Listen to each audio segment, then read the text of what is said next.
All right, what we have here today is a Panasonic RE-6280 table radio from, I don't know, mid to late 80s. This is a total unknown. It came from the estate of my great uncle, and it was used in his garage. So have no idea on its operating condition, but fairly standard. What you would call possibly wood grain plastic table radio, along the lines of some of the Sonys and such of the time, although the Sonys were, I believe at that time they were still wood cabinet. Even if it was particle board, it was a wood cabinet and a little bit larger speaker. But I have not turned this on.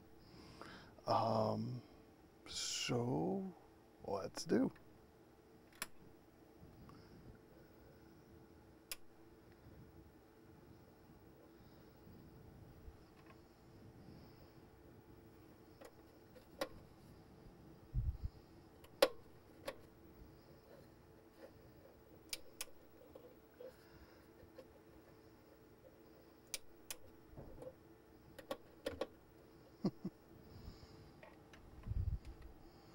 All right, we are totally dead. That's a little different than I was looking for. So, yeah. All right. Okay, so you see I've changed the setup a little bit here. What you see at the top is my multimeter, the old Fluke 27 FM, and then the radio. The first thing I'm going to do is check for AC power and check continuity on the power switch, because that would be the most common failure point. So I've got a set of clip leads connected to my pins, to my meter leads, and I'm going to take the back off. And all right, okay, got the back off, and so it's a little higher end than I was expecting. Most of these table radios do not have a line transformer, so you can check the transformer. The transformer's open. Forget it. It's done. It's not worth it. And that's easy to do here because there are, let me get a little pointer. There are two pins there and there, which is the power from the transformer comes in to the radio. And then it is switched here, so here's the power switch, and then this is the RF deck. One chip does everything. Couple transistors up here, maybe mixer oscillator, but probably not. It's probably all done in there, in the one chip, and power supply down here, kind of. There's that, and this would be the main filter cap. And then these transistors here, these two transistors would be your audio output transistors, and then your driver transistor, and then your switches for tone and band. An okay ferrite bar, and let's see if it's do I see a takeoff? I do not see an FM takeoff for the line cord, because usually there's a little capacitor and a clip, inductive clip, to take the signal off the power cord. I don't see that.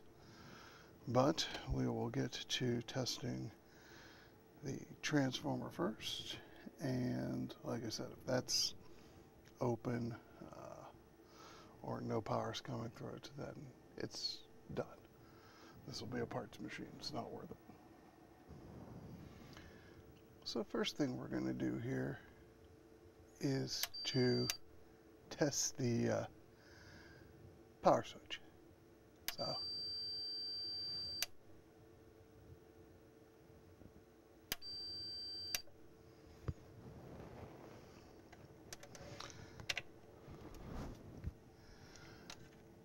let's see if I can do this live.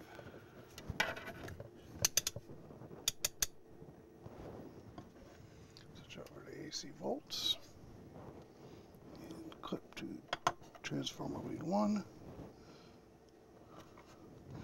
transformer lead 2,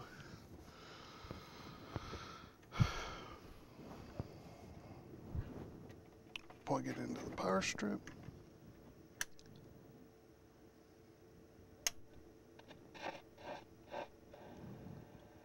So now it works.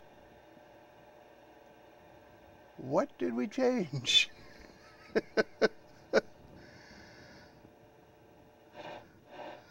I wonder if that switch was just dirty. So, on AM, sounds like. No, that's AM. That's FM.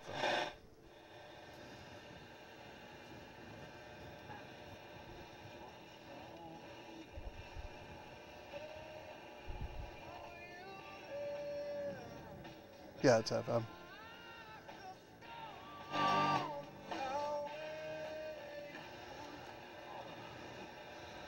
Well, this is going to be a quicker repair than I thought, but I definitely am going to clean that control. I'm going to turn the power off here.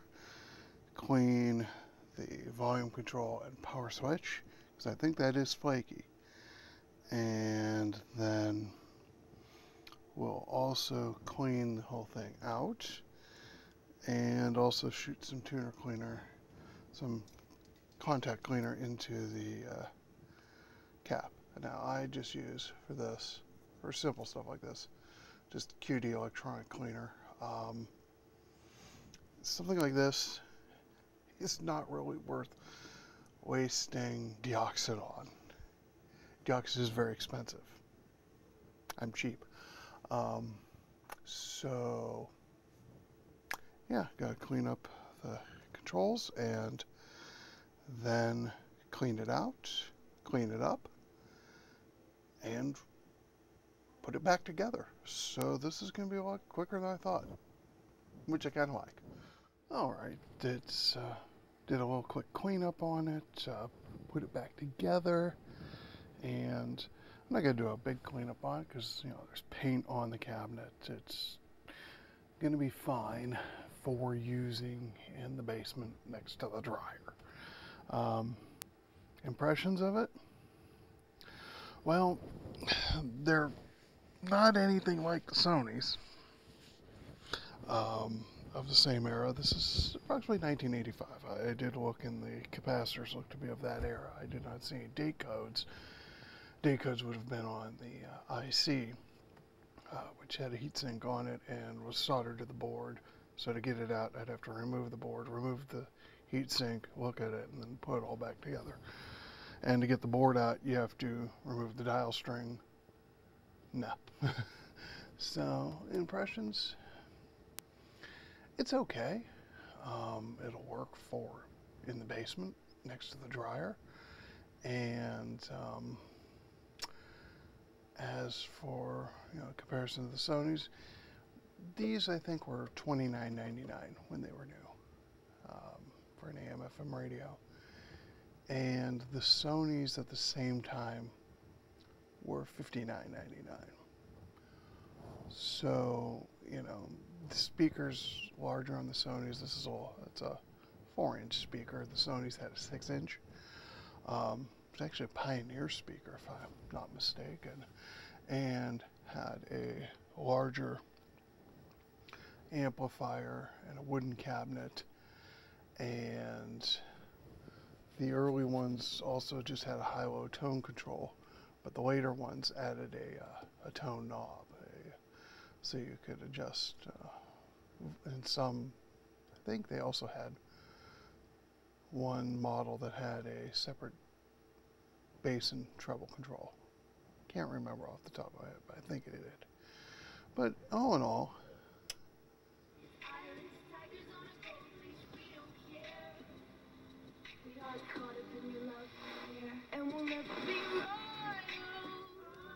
not bad. Let's see if I can get anything in AM, which is always interesting in the basement here. See if I can get anything but interference. Probably not, because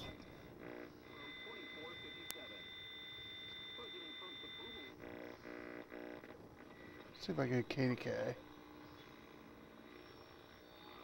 Text FIRE to 797979. This year, ESPN 1000 celebrates 20 years as Chicago's premier sports radio station. Well, okay. A Chicago radio station in middle February in a basement in Northeast Ohio. Okay. AM performance is pretty decent then. Alright, so I hope you enjoyed this quick video of what ended up just being a quick cleanup and test of a Panasonic table radio from the mid-1980s.